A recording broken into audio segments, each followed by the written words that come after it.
आजी, आई परत कधी घरी येणार? अगं येईल आई, येईल. आजी तर राहू दे, पण सांग ना ग आई कुठे? ती कामासाठी गेलीये. तुम्ही खाऊन घ्या तोपर्यंत. नाही, जेव्हा आई येणार तेव्हाच मी खाणार. अगं येणार आहे आई, तू खाऊन घे ना तोपर्यंत. एकदा सांगितलं ना, नाही खाणार. ईशा असं नाही करायचं. नको आजी.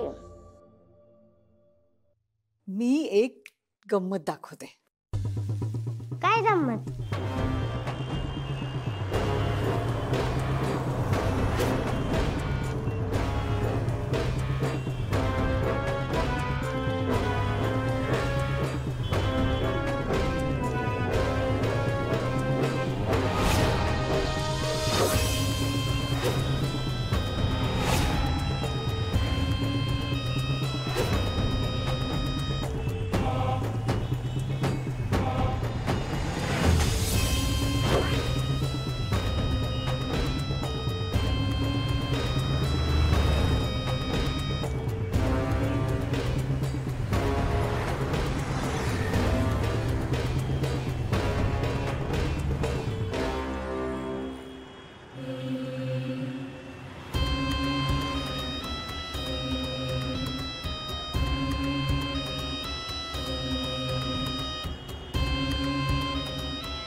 कुठे चाललीयस?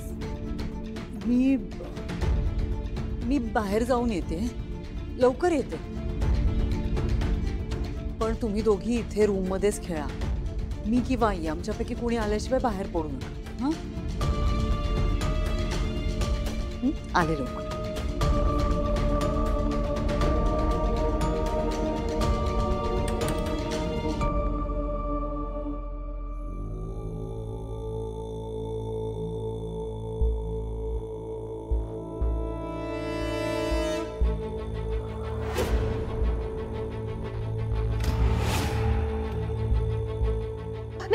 नाही मावशी,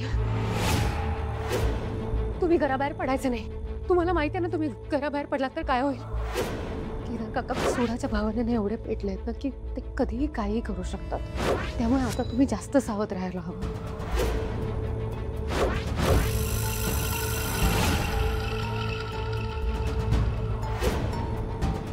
अर्ध्या तासाच्या वर 1 सेकंद जरी झाला तर जय राम श्रीराम, जय राम श्रीराम.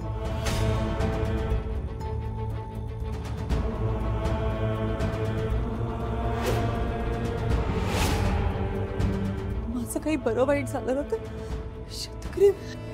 जोपर्यंत तुम्ही या घरात आहात तोपर्यंत शतग्रीव तुमच्या शरीरात प्रवेश नाही करू शकत. घराबाहेर पडायचं म्हणजे धोका आहे, पण नेत्राच्या जीवाचा प्रश्न आहे. मी जर नाही गेले तर केदार नेत्राच्या जीवाचं काहीतरी बरं वाईट करतील. जायलाच हवं मला.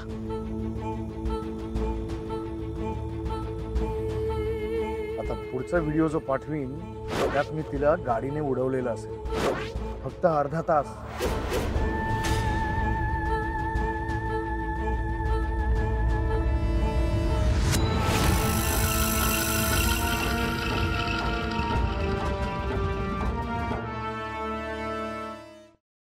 रीमा, चल ना आपण दुसरा गेम खेळूया.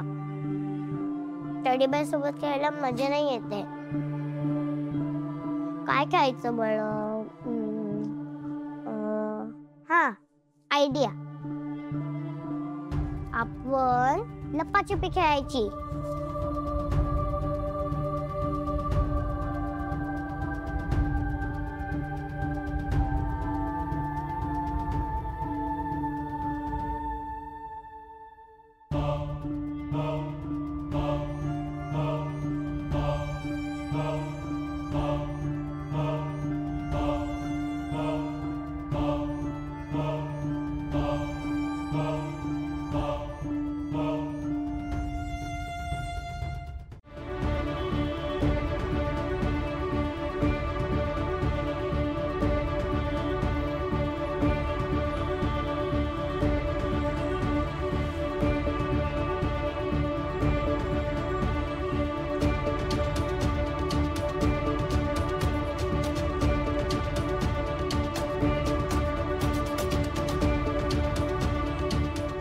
आलीस मी तुझीच वाट बघत होतो.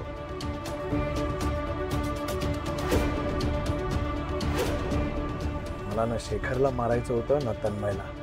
मला तुला मारायचंय आणि बंटीचं काम पूर्ण करायचंय. इतकी वर्ष घराबाहेर पडत नव्हतीस काय? बघ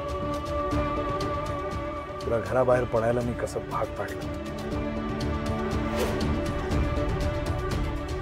आता तू घरी परत जाऊच शकणार नाहीस. आता इथून डायरेक्ट